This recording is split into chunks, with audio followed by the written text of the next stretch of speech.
Even ہمیں خوشی ہے جنرل صاحب بھی ایک ہمارے ساتھ بیٹھے ہوئے ہیں. بات یہ ہے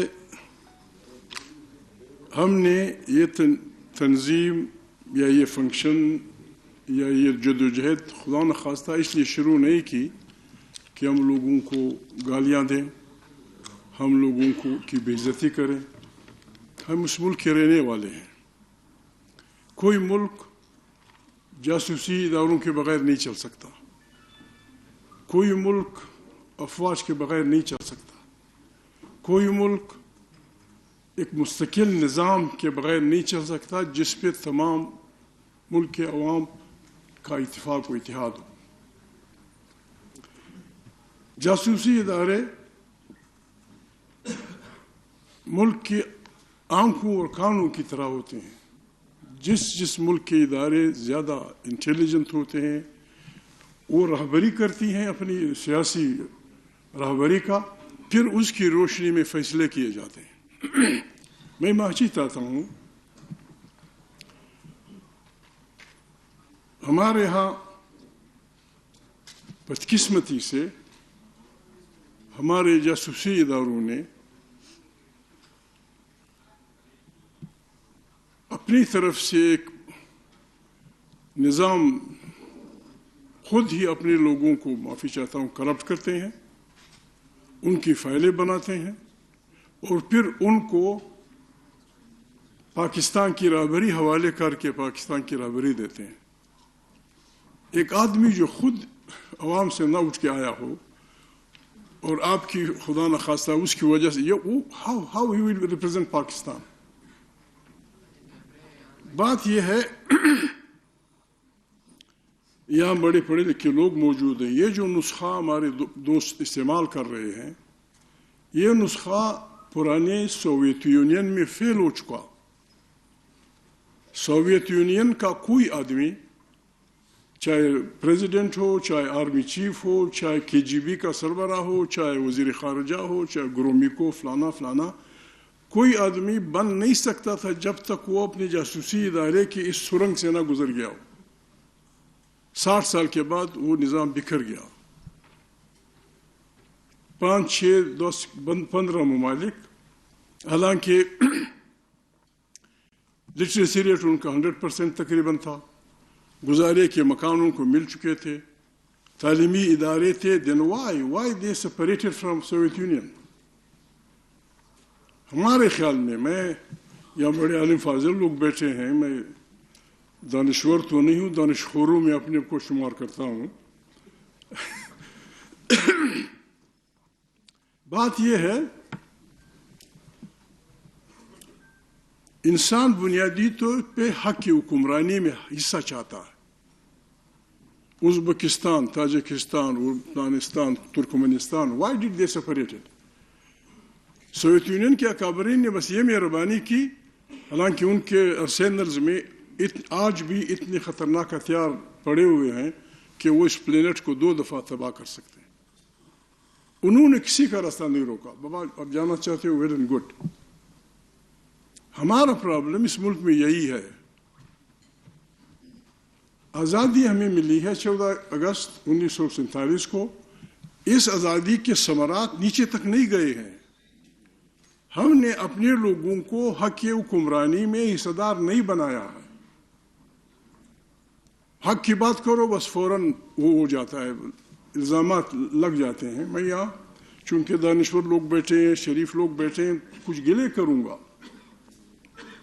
ہمارے اکابرین کو پشتونخوا وطن کے، خان عبدالغفار خان کی تحریک تھی، یا عبدالصمد خان اچھیگزئی کی تھی، یا پھر بلوچ بھائیوں کی تحریکیں تھیں، یا سندھی بھائیوں کی، جیم سید کا پوتھا یہاں بیٹھا ہوا ہے. ہماری تحریکیں کیا چاہتی تھی؟ ہمارے پاس ووٹ نہیں تھا. 1 man 1 vote، 1 یونٹ کو ہماری تحریکیں، اگرچہ وہ بادشاہ خان کے بڑے بھائی کی اشیر بات سے بنا تھا، ڈاکٹر خان کی، ہم اسے پاکستان کے لیے نقصان دہ سمجھتے تھے. 1 man 1 vote کی ہم بات کرتے تھے کہ پاکستان مختلف نوع انسانوں کا، مختلف نوع کلچر کا ملک ہے. یہ یونیٹری فارم آف گورنمنٹ میں نہیں چل سکتا. اگست 47 کو ستاز عزیز ایک کانفرنس میں بیٹھے ہوئے تھے میرے سامنے. میں نے وہ صدارت کر رہے کہ میں نے کہا ستاز عزیز میں آپ کو سوال رکھتا ہوں پھر مجھے جواب دیجیے. وہ شریف آدمی خدا ان کو زندہ رکھے, اگر وہ زندہ نہیں ہے خدا ان کو بخش, میرے خیال میں زندہ ہے. میں نے کہا آپ مجھے بتائیں, میرے 3 ایک بڑی بہن, ایک بڑا بھائی, ایک گورنر محمد خان, وہ انڈین بورن ہے. میں اور میرا چھوٹا بھائی ہم پاکستانی بورن ہیں. میرا والد بھی پاکستانی بورن ہے. اس کا باپ, اس کا باپ, اس کا باپ, اس کا باپ سب افغان بورن ہیں. میں نے کہا مجھے بتائیں ہم کیا ہیں پھر؟ یہی حال ہم سب کا ہے. ہم ہندوستانی تھے, ہم وہاں تھے, اب ہم ایک ملک میں آ گئے ہیں. اس ملک کو چلانے کے لیے ہمارے بزرگ یہ کہتے تھے کہ it should be a federation. Soviet Union اور امریکہ کے مقابلے میں ہمیں غیر جانبدار ہونا چاہیے. ہمیں لوگوں کے وسائل پہ وہاں کے بچوں کو اختیار دینا چاہیے, ان کی زبانوں کا احترام کرنا چاہیے. لیکن ہم نے کسی کی بات نہ مانی. بنگال پہ زبان کے مسئلے پہ جو ہم نے گولیاں چلائیں, آج وہ دن تمام دنیا میں یونیسیف نے ڈکلیئر کیا ہے لوگوں کی مادری زبانوں کا دن. جس دن ہم نے بنگالیوں کو مارا تھا, that day has been declare. تمام دنیا کی مدرس ڈے بناتے ہیں مادری زبانوں کا دن.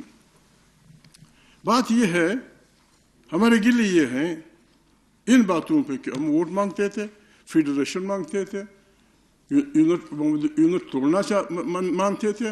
اس پہ ہمیں اگر اب جمع کریں سینکڑوں سال جیل ہمیں ملے, سینکڑوں سال. لیکن وہ باتیں ساری مانی گئیں. جے ایم صد کا پوتا بیٹا ہے, واحد سندھی تھا جس نے ریزولوشن کی پاکستان کی بنانے کی وہ کی حمایت کی. آخر وہ آدمی کہاں پہنچا؟ بات یہ ہے اگر کوئی واقعی چاہتا ہے بلوچ انسرجنسی ہے, پشتون انسرجنسی ہے, فلانا انسرجنسی ہے, انسان بنیادی طور پہ نہ پاگل ہوتا ہے نہ وہ شدت پسند ہوتا ہے.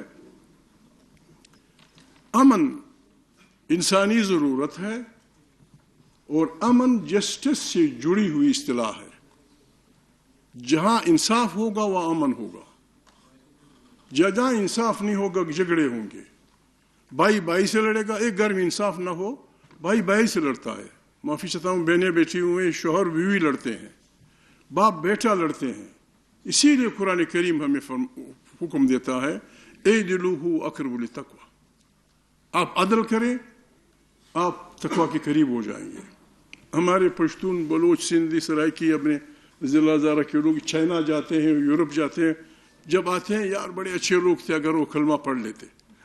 وہ ایک جسٹس کا نظام دیکھ لیتے ہیں کہ گڑبڑ نہیں ہوتی, یار بڑے اچھے لوگ تھے, سب کچھ اسلام کے مطابق تھا, مہربانی اگر کلمہ پڑھ لیتے. راضی خیر السلام علیکم, ویلکم جی. ہمیں سینکڑوں سال جیل دی گئی, ہم نے کبھی نہیں کہا کہ پاکستان مرد آباد, کبھی نہیں کہا. آج ترانہ جب ہم وہ کر رہے تھے, کسی کو پتا ہو یا نہ ہو, میں ان 3 بچوں میں شامل تھا جو روزانہ یہ ترانہ گاتے تھے. مجھے نہ گھر والوں نے کہا کہ تیرا باپ جیل میں ہے, نہ مجھے چاچا نے کہا, نہ مجھے چاچی نے کہا, نہ مجھے ماں نے کہا کہ کیا پاک سرزمین زندہ باد, تیرا باپ جیل میں ہے. نہ کبھی انہوں نے ہمیں کہا اور نہ کبھی ہم نے سوچا. بس جب آپ حق کی بات کرتے ہیں, یہ غدار, غداری کی ڈیفینیشن آئین نے کر دی ہے.